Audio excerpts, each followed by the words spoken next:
வணக்கம், இது crime time. நான் பாலவேல் சக்கரவர்த்தி.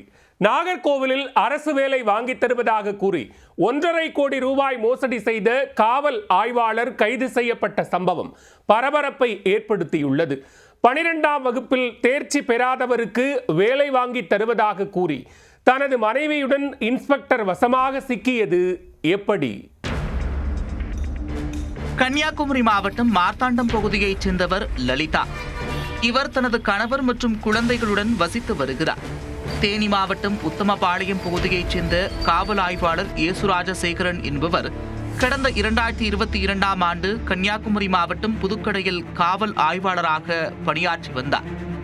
அப்போது ஆய்வாளர் ஏசுராஜசேகரன் தனது மனைவி கனகதுர்கா உடன் லலிதாவின் வீட்டின் அருகே குடிபெயர்ந்தார். பக்கத்து வீட்டுக்காரர்கள் என்பதால் லலிதா குடும்பத்திற்கும் ஆய்வாளர் குடும்பத்திற்கும் பழக்கம் ஏற்பட்டுள்ளது. நாளடைவில் இரு குடும்பத்தினரும் உறவினர்கள் போன்று நெருக்கமாக பழகியுள்ளனர். கடந்த 2022ஆம் ஆண்டு லலிதாவின் மகன் விஷால் 12ஆம் வகுப்பு பொதுத் தேர்வில் 2 பாடங்களில் தோல்வி அடைந்துள்ளார்.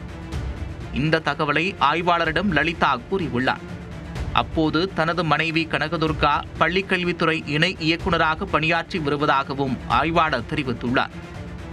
எனவே உங்களது மகன் விஷாலுக்கு நெல்லை அரசு பள்ளி ஒன்றில் இளநிலை உதவியாளர் வேலை வாங்கித் தருவதாக ஆசை வார்த்தைகளை உதிர்த்துள்ளார். மேலும் 10 ஆசிரியர் பணியிடங்களும் 50 இளநிலை உதவியாளர் பணியிடங்களும் காலியாக இருப்பதாக அளந்துவிட்டுள்ளார். இதனை உண்மையென நம்பிய லலிதா தனது உறவினர்கள் மற்றும் தெரிந்தவர்களிடம் வேலை இருப்பதாக கூறியுள்ளார். பின்னர் அவர்களிடமிருந்து 1,47 லட்சம் ரூபாய் அளவிற்கு பணத்தை வாங்கி காவல் ஆய்வாளர் ஏசுராஜசேகரனிடம் கொடுத்துள்ளார். ஆனால் அதற்கு பின்பு ஆய்வாளர் மதுரைக்கு பணியிட மாறுதலாக்கி சென்றுள்ளார். அதனை அறிந்து வேலைக்கு பணம் கொடுத்த நபர்கள் தொலைபேசியில் தொடர்பு கொண்டுள்ளனர்.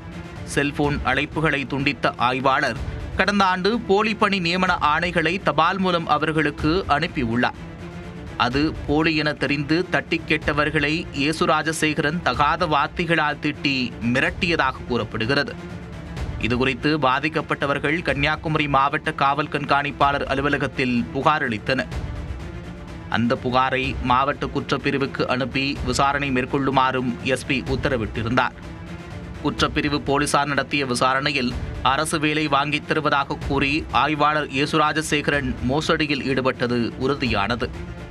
இதனையடுத்து தற்போது சாத்தான்குளம் காவல் ஆய்வாளராக உள்ள ஏசுராஜசேகரன் மற்றும் அவரது மனைவி கனகதுர்கா மீது 5 பிரிவுகளின் கீழ் வழக்கு பதிவு செய்யப்பட்டுள்ளது.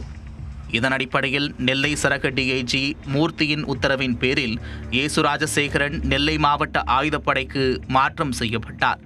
இந்நிலையில் நாகர்கோவில் மாவட்ட குற்றப்பிரிவு போலீசார் காவல் ஆய்வாளர் ஏசுராஜசேகரனை கைது செய்து நாகர்கோவில் சிறையில் அடைத்துள்ளனர். அரசு வேலை வாங்கித் தருவதாக பலரிடம் பணம் பெற்றுக்கொண்டு போலி பணி ஆணை தயாரித்து வழங்கிய வழக்கில் காவல் ஆய்வாளர் கைது செய்யப்பட்ட சம்பவம் கன்னியாகுமரியில் பரபரப்பை ஏற்படுத்தியுள்ளது.